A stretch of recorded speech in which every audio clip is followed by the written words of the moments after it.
성경 창세기부터 요한계시록을 보면 하나님이 주시는 이 은혜 중에 은혜가 돌보시는 은혜예요. 한번 같이 합시다. 돌보심. 시편 121편 3절 한번 볼까요? 여호와께서 너로 뭐하지 않게 하시고 넘어지지 않게 하신다는 거예요. 너를 지키는 자가 뭐하지 아니하신다? 졸지 않고 우리를 돌봐주신다는 거예요.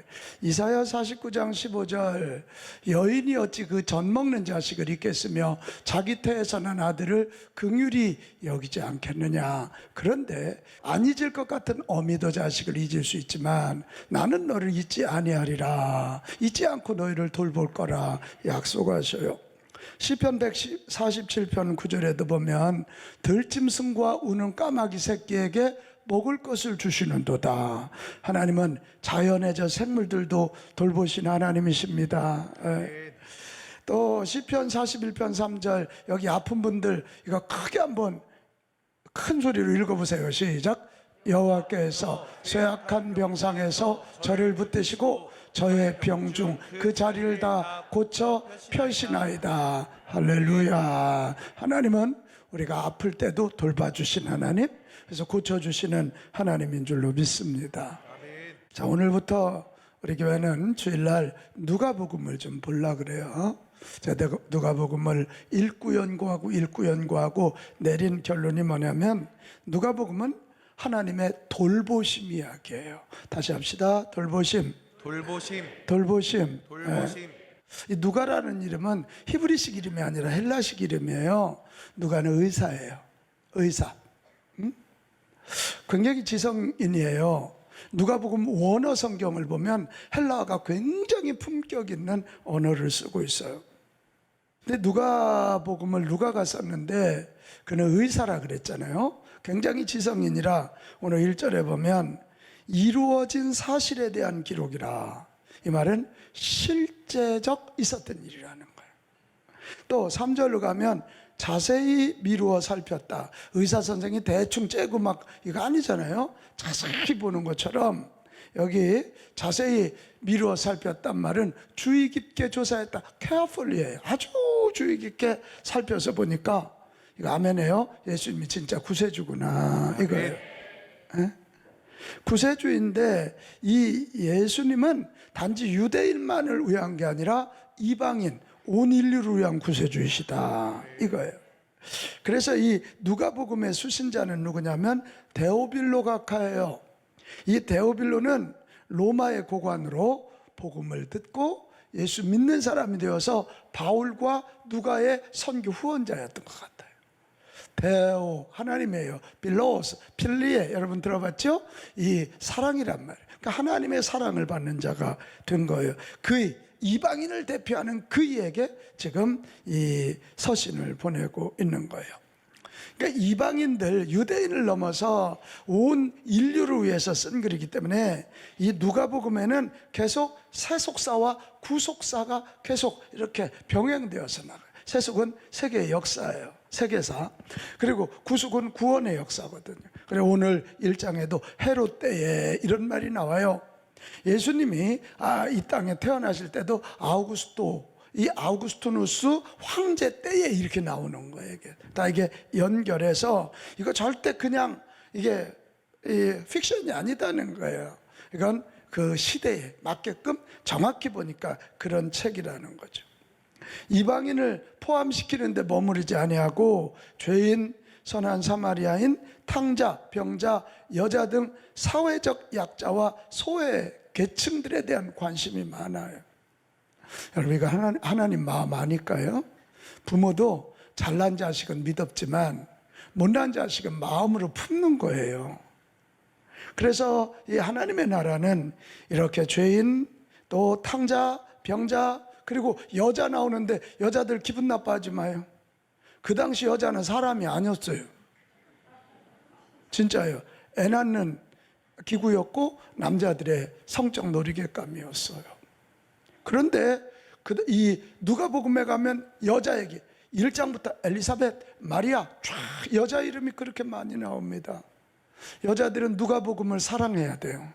누가복음을 누가 사랑한다고요? 여자들이. 진짜예요. 그래서 이 기독교 복음이 들어가는 곳은 여권 해방 운동이 많이 일어났어요.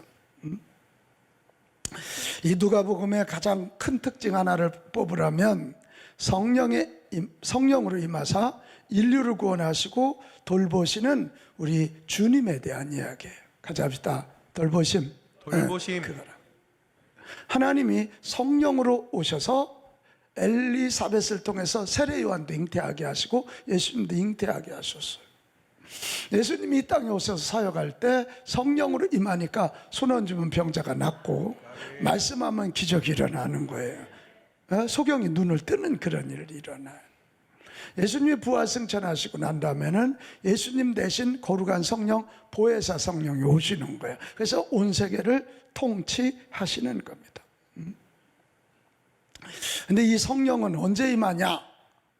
언제 성령이 임해서 우리를 돌보시냐면 구할 때예요. 기도할 때. 누가복음 11장 13절 구하는 자에게 성령을 주시지 않겠느냐. 그래서요, 이 누가복음에 보면 기도하는 예수님의 모습이 많이 나와요. 뭐 하는 예수님? 기도하셔요. 늘 기도하셔요. 하루 일을 마치고도 기도, 새벽에도 기도. 새벽 기도 서기론 목사가 만든 게 아니에요. 예수님이 시작하셨어요. 십자가 지시러 가실 때도 기도, 십자가 위에서도 기도하셨어요. 기도해야 성령님이 임하사 다스려 주시는 것을 가르쳐 주시기 위함입니다. 누가복음 9장에서 19장을 그 성전을 향한 여정이라 그러거든요. 예루살렘 성전. 왜 이렇게 성전을 강조하냐면 성전은 기도하는 곳이고 기도하여 성령 받고 성령의 다스림을 받는 곳이기 때문에 그래요. 그래서 이 성전이 강조돼요. 매우 인상적인 건 누가복음 24장 49절로 가면 예수님 뭐라 그러냐면 볼지어다 내가 내 아버지께서 약속하신 것을 너에게 보내리니. 혹시 약속하신 것이 뭔지 아시나요? 성령이었어요. 너희는 위로부터 능력이 입혀질 때까지 이 성 예루살렘을 떠나지 마라. 그래서 그들이 사도행전으로 가면 120명이 모여서 기도하다가 성령이 불로 임하는 거고 바람으로 임해서 그들이 교회 공동체를 만들고 예루살렘을 정복하고 유대를 정복하고 사마리아를 정복하고 소아시아를 정복하여 300년이 지나지 않아서 로마 대제국을 그리스도의 나라로 만드는 것입니다. 여러분 이게 누가복음이에요. 누가복음은 온 우주와 우리네 인생들, 특히 어렵고 힘들고 죄 지은 사람들을 돌보시는 하나님의 사랑 이야기예요. 다시 합시다. 돌보심, 돌보심, 돌보심, 돌보심, 다스리심. 그런 러브 스토리란 말이에요. 누가복음을 통해 성령으로 임하사 우리를 돌보시는 하나님의 은총을 알고 믿고 누리는 저와 여러분 되십시오. 그러면 행복이 솟아오르는 인생 될 줄로 믿습니다. 많이 어려우시죠? 많이 힘드신 분들 여기 많을 거예요. 이럴 때 정말 성령의 다스리심, 하나님의 돌보심, 하나님의 다스리심, 하나님의 돌보심으로 위에서 주시는 그 은혜를 가지고 우리 삶의 현장에서 행복이 솟아올라서 나로 인하여 우리 가정, 나로 인하여 우리 직장, 우리 교회로 인하여 우리 지역, 이 나라 이 민족을 통해서 세계가 행복해지는 역사가 있으면 좋겠어요. 자, 오늘 본문에도 보면 하나님의 돌보심으로 놀라운 인생의 반전을 경험하는 한 부부 이야기가 나와요. 남편은 사가랴고 부인의 이름은 엘리사벳입니다. 그들은 모든 주의 계명을 다 지킬 정도로 참 선한 사람이었어요. 그런데 문제가 있었어요. 7절로 가볼까요? 엘리사벳이 잉태하지 못해요. 그들에게는 자식이 없고 더 문제는 늙었다는 거예요. 그런데 그때 하나님이 그들의 삶에 간섭하시는 거죠. 제사 진물을 행하러 올라온 이 사가랴에게 하나님이 가브리엘 천사를 보내서 뭐라고 약속하셔요? 13절 가보겠어요. 13절 내 아내 엘리사벳이 내게 아들을 낳아주리니 이름을 뭐라 하라? 요한이라. 그래서 사가랴가 제사의 업무를 마치고 집에 들어가서 아내와 동침하여 아이를 갖게 되고 요한을 낳았어요. 근데 여러분 요한이 누구예요? 세례 요한이 누구냐고. 성경은 이렇게 표현해요. 주님 앞에서 큰 자라는 거예요. 그러니까 예수 그리스도 오실 길을 예비한 자라는 거예요. 예수님의 그에 대한 평가 볼까요? 누가복음 7장 28절 여자가 낳은 자 중에 가장 큰 사람. 할렐루야. 야, 놀라워요. 그는 구약을 마무리하고 신약 시대를 연 사람이에요. 굉장히 터닝 포인트가, 구속사에 있어서 아주 터닝 포인트를 만든 위대한 사람이에요. 자, 그러면 이 대목에서 한번 봅시다. 아이를 못 낳네, 늙었어.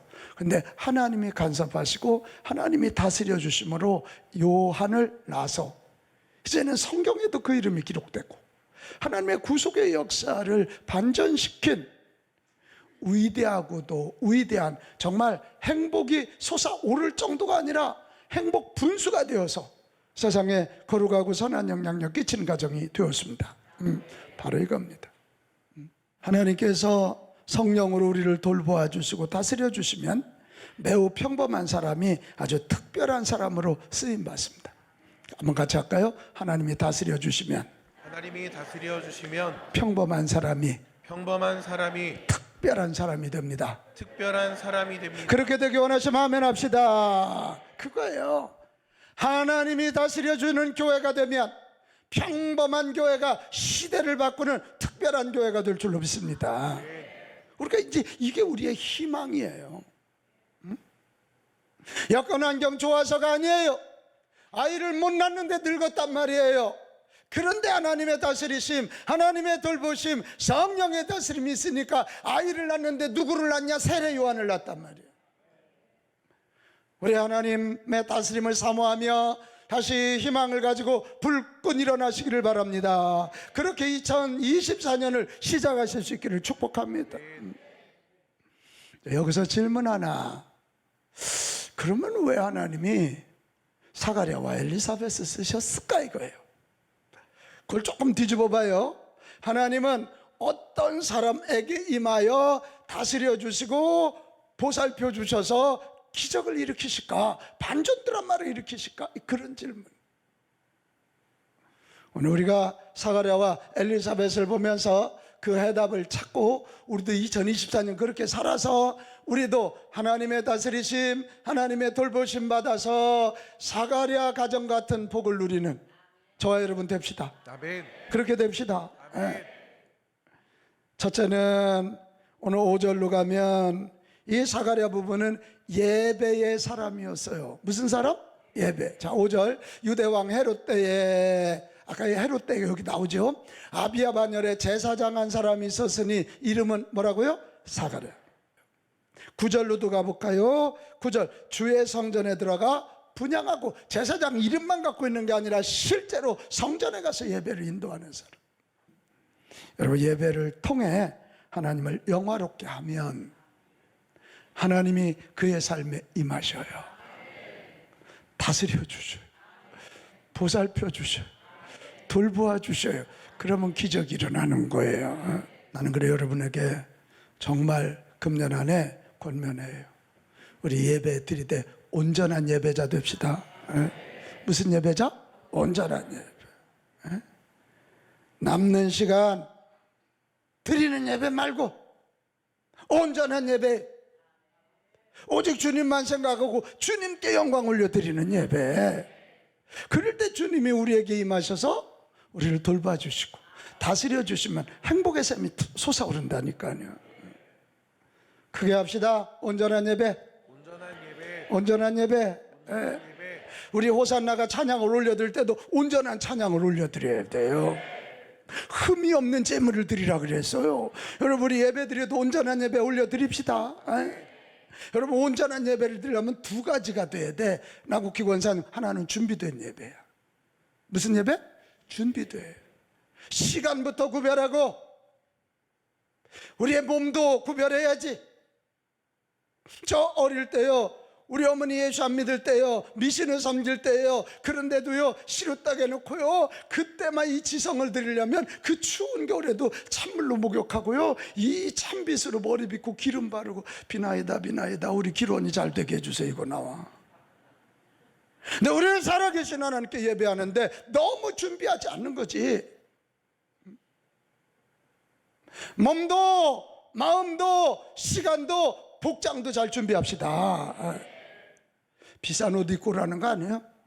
깔끔하고 내가 할 수 있는 가장 정결한 옷을 입고 하나님 앞에 세마포 준비하는 마음으로 준비합시다.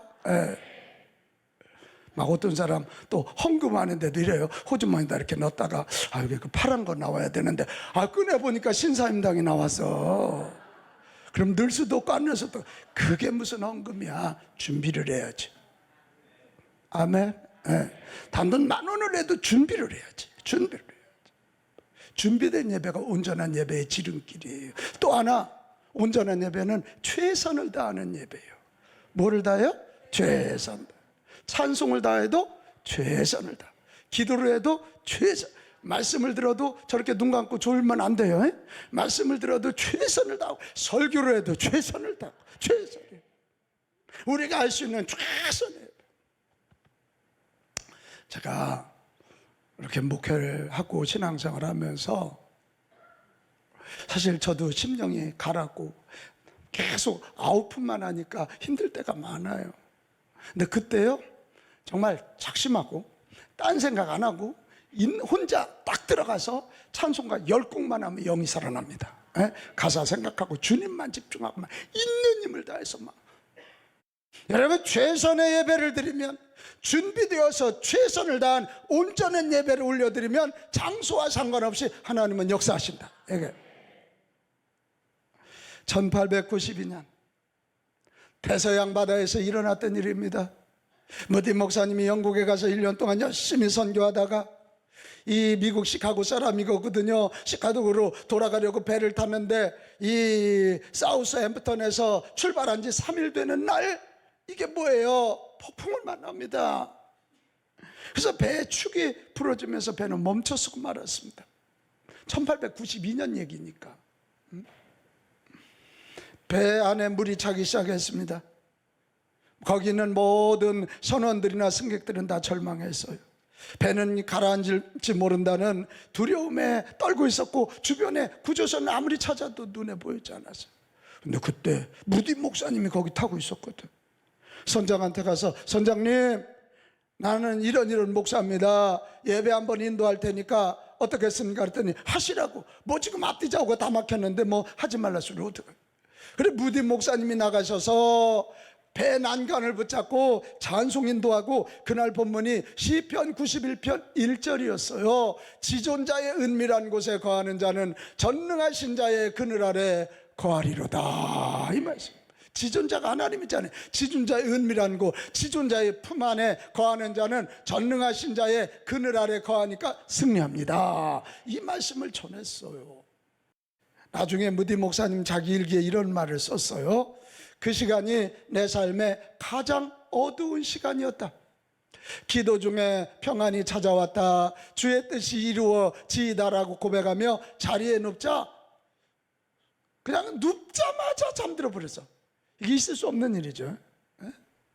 하나님은 큰 위기 가운데 예배하며 기도하는 우리의 기도에 응답하시고 배를 구조하셨다. 다른 배를 보내서 항구로 예인하게 하셨어요. 할렐루야. 저는 이 얘기 들으면서, 그 예배당도 아니잖아요. 그러나 폭풍 가운데, 배 한복판 가운데에서도 온전한 예배를 올려드릴 때 하나님은 역사하셨고 그들을 살려주셨다. 이 시대가 모이기를 싫어하는 시대예요. 그래서 자꾸 예배를 폐하려고 들어요. 이럴 때 우리는 이런 시대의 조류를 따르지 말고 신령과 진정으로 예배하여 하나님의 눈에 띄는 자들이 되십시다. 아멘. 예배를 온전하게 드리는 시작은 주일 성수예요. 뭐라고요? 주일. 일요일을 주님의 날, 부활하신 주님을 생각하면서 안식일의 완성이 주일이란 말이에요. 그래서 이 구약 성경을 보면 안식일을 어떻게 지키라는 말이 정확히 나오거든. 그렇게 우리가 주일을 지키면 돼. 이사야서 58장 13절 14절로 가겠어요. 만일 안식일에 내 발을 뭐하고 금해라는, 내 성일에, 이 주일을 하나님은 거룩한 성일로 기억하신다는 거예요. 오락을 행치 아니하고 안식일을 일컬어 즐거운 날, 행복한 날. 주일은 즐거운 날. 시작. 주일은 즐거운 날. 아멘. 여호와의 성의를 존귀한 날이라여 이를 존귀 여기고 내 길로 행하지 아니하며 내 오락을 구하지 아니하며 사사로운 말을 하지 아니하면 요건 같이 읽어요. 시작.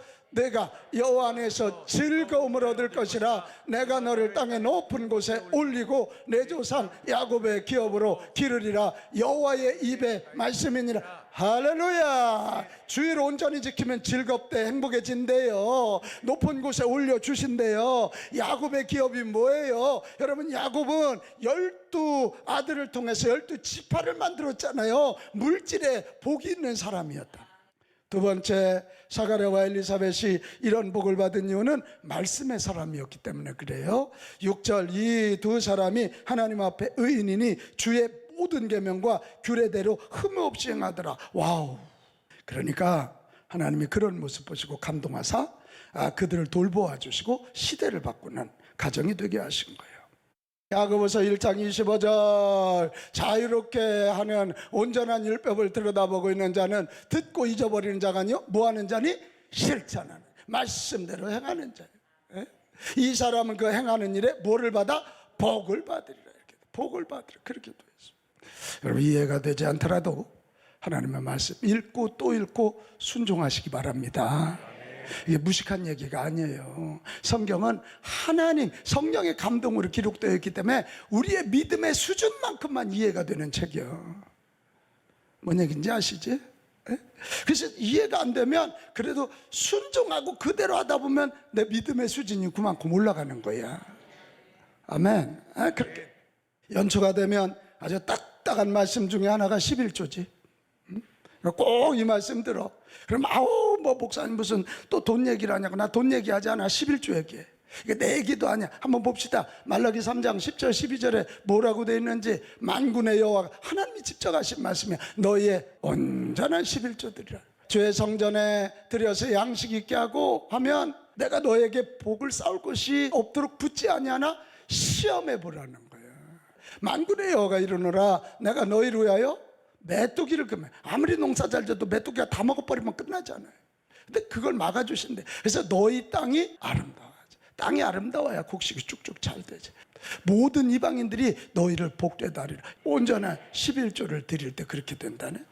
11조를 드린다는 건 10분의 1, 모든 것이 하나님의 것임을 인정하는 의미로 하나를 드리는 거야. 여기 같이 합시다. 인정.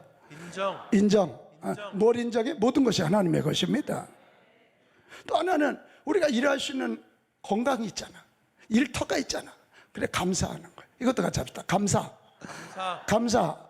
그리고 마지막은 하나님의 일에 동참하는 거예요. 뭐 하는 거? 동참. 내가 캄보디아 못 가지만 11조를 들여서 우리 캄보디아 최정섭 선교사 사역을 우리가 하게 하면 캄보디아 선교에 동참하는 거예요.